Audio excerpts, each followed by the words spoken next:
Sorry, we never left. Whoops.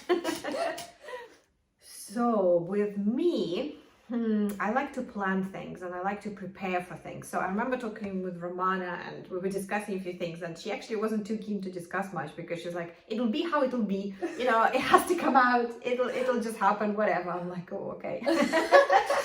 Whereas for me, I was like everything from nutrition, as I said, but it didn't quite work out. Although I did manage to eat slightly better in the last trimester because I was able to eat other foods that I was rejecting earlier and things like that. Then same with the birth. So I really wanted a natural birth. So not just vaginal, but we were also discussing with my husband how we would rather not have any any medication in general.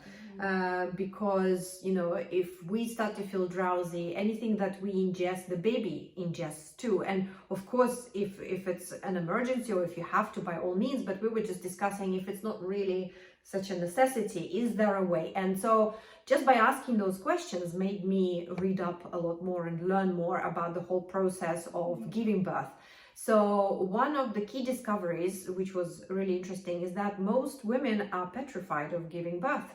And it's something to the effect of 4 out of 5 women are really scared of the actual childbirth. And I think Romana was in that category, correct me if I'm wrong, because you didn't even want to discuss it. You're like, I don't want to think about it. It'll just come out. This is what I remember you telling me. Yeah, so I think I just wanted to go with the flow, because I think I had quite a few stories of where you try to plan, it doesn't go to plan, and you just never know.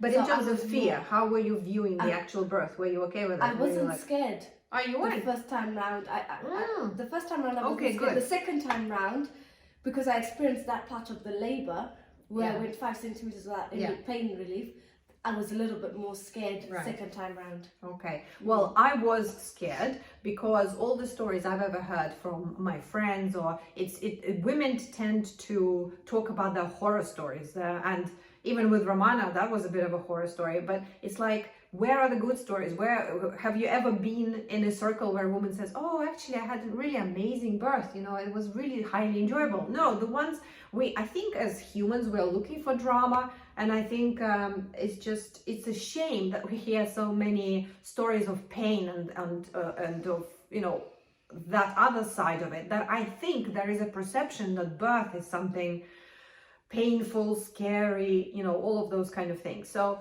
by reading up and learning more about it, I've discovered that it's actually, you know, a really natural, normal process. And our bodies are truly exceptional and amazing. And this is why not taking medication kind of makes sense, because our body creates chemical processes. All the chemical processes happen in our body all the time, constantly. And we produce certain chemicals that help us along. So, and the body is so precise, no doctor can get it, just like our body does it. So once we start having contractions, we start producing that sort of pleasure chemical in our body, oxytocin, I think it is called. That basically it doesn't necessarily give pleasure, but it's like it helps you deal with it. And as the contractions build up, the amount of oxytocin builds up as well. And so you are able to deal with it. So it starts to feel like it's okay. It's like you're becoming in the flow, and you know, the breath of it. So the way to prepare for it as well, because I've realized I am scared, and you know, if you are scared of something and you have a particular idea about a certain thing, it consumes you, and it just by saying, oh, it's natural, it didn't make the fear go away, you know. So I said, okay, what can I do? How can I support myself? Do I need to speak to a psychologist? Do I need to speak to someone? And what I came to is hypnosis. Actually, I came to discover that you can do hypnosis, you can train yourself. There is a certain, obviously breathing they teach you, but with hypnosis it's also a specific thing that you do. So I started listening to affirmations, I started doing hypnosis. I actually found a hypnosis practitioner as well, because I always want to take it a step further, just to be as prepared as I possibly can be. So we did a lot of breathing, a lot of preparation, and I was certain I had the tracks, everything, the music I found if I wanted some other music to help me along. Basically, any interference that happens from the doctors or anyone else. Obviously, doctors are amazing and they do a great job, but I do think our medicine is more sort of emergency based rather than, you know, to help for certain natural processes to happen, specifically when it comes to birth. So I very much believe with any illness, it's to better be not prepared, but like be informed to know if not just informed, I'm trying to say prevention. It's all about prevention. So if right now I can look after my health, then hopefully I'll minimize what, you know, what I could potentially later on. Yeah, like if with an illness or whatever, if I take my supplements or if I exercise, hopefully I'm supporting myself enough not to. So obviously we're not talking about just general conditions,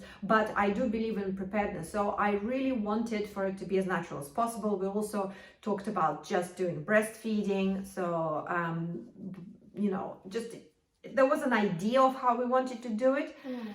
But as Romana was saying, you go for these measurements and everything, and it just turned out that a GP, previous GP, did a wrong measurement. So it looked like there has hardly been any increase or something like this. So they sent me for a scan, which turned out it was just a routine, it's just a mistake, a human error.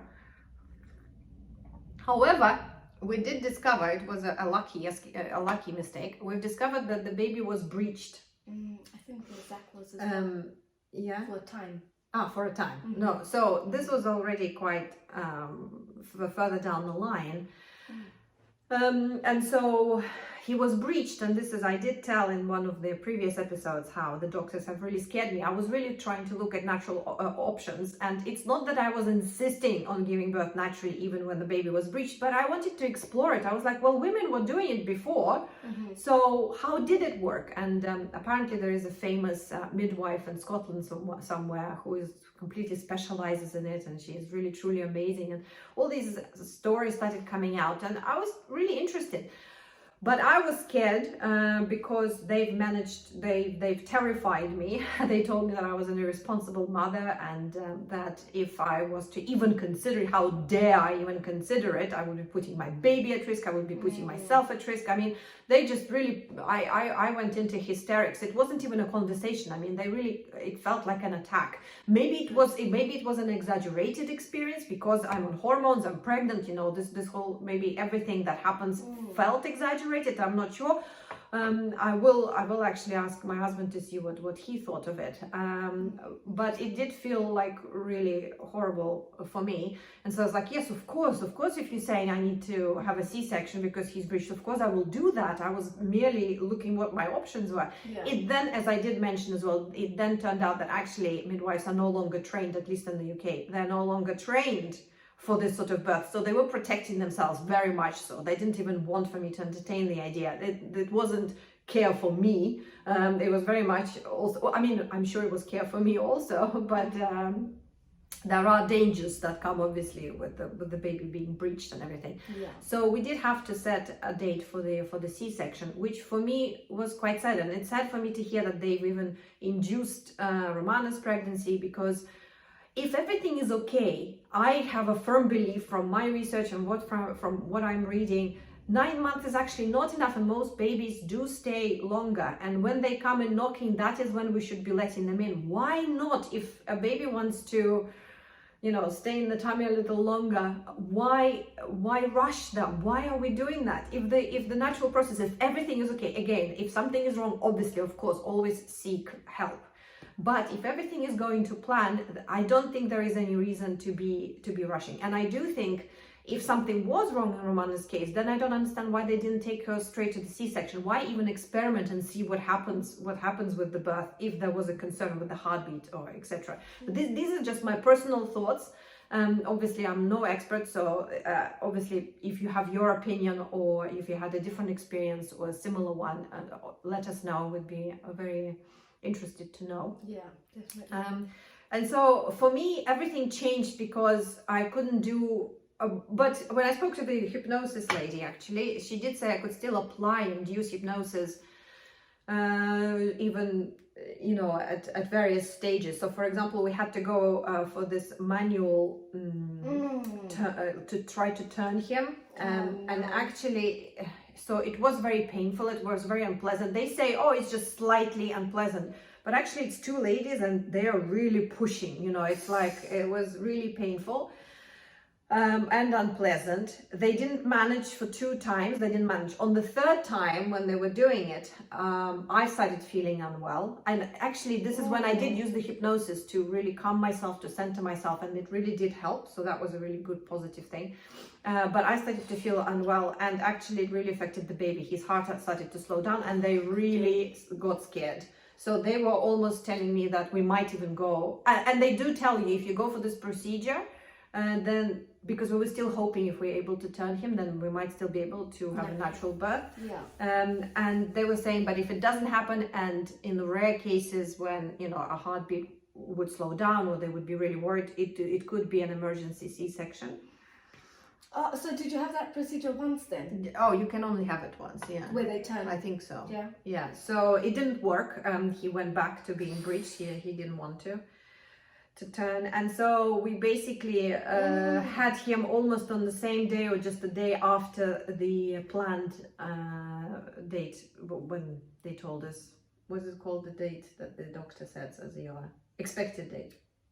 So when he was due from before? So the due date, the due date that the doctor set, the C-section was scheduled literally a day after. So I knew, I could feel that he wasn't ready. And for me, this was heartbreaking, but they were saying, we can't wait, because if you do go into labor, then we'll have to go into emergency C-section, and then you won't meet your baby. At least this way, it's a lot more, enjoyable, I guess you could say, but, and better for the baby, because if I did want all this as much of skin contact and to have him straight away, I could only really do it with the elective C-section. Because otherwise then they take him away, like they did with Zara. So exactly. So we just thought, all right, we're not going to take any risks, and we would just have to proceed. And so we did that. It was a very quick process. There were a couple of mistakes that were being made when they were trying to put, what is it called, a cannula? What is it called? They did go through the other end, and so my blood was splurting everywhere. And actually, I'm not very good with blood, so it wasn't helping at all. We're just trying to really breathe through it, and my husband was there. I was like, please just don't show me. And they did it in the other vein somewhere. They did it on the top. The other ones tend to be more sore.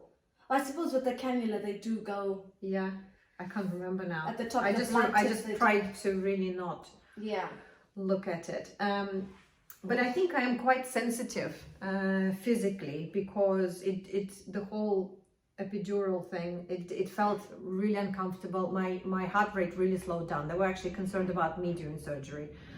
And I was like, I'm really hot, but I was really cold. And actually, when I gave birth, they couldn't catch my pulse. Their machines couldn't catch my pulse. And I was like, I'm hot. And what, you would and they would touch them. Exactly. According to the machines, I was dead. And my husband was like, you're so cold. I'm like, no, I'm hot. I'm telling you, this is my experience. I think it wasn't insane. I think it wasn't hot. I think it was like flushes or something. I'm not sure what it was. I think my body was trying to flush the chemicals out of my system. Maybe. I'm not sure. We didn't stay very long, so the pulse returned according to the machine. One day, thank God, you're here now. I think 5 or 6 hours later or something like that. And we went home quite soon. The next day I think we went home. Gosh. So what was the cannula for after the birth then? Because you already had the birth. Because with me, I had it before, and only Zara, obviously, when she was born, that's when they put the cannula in. But unless they have a concern, like to take bloods or to give you medicine, there's no really need for the cannula after. So then that's where maybe that's through this they gave me medicine. Painkillers? No, but then you have the. No, you're right. It was in the spine. I don't know why. Maybe it was for emergency in prep for in case. So was this before the C-section then? Yeah. Okay, So we walked in, we said, they did this, they did the whole thing, asked me if I couldn't feel anything low down. The whole process was super quick. It was literally minutes. I mean, yeah, I just remember for me it was all like I hated the feeling, this numbness and this sort of not feeling your own body. I can hear your heart beating.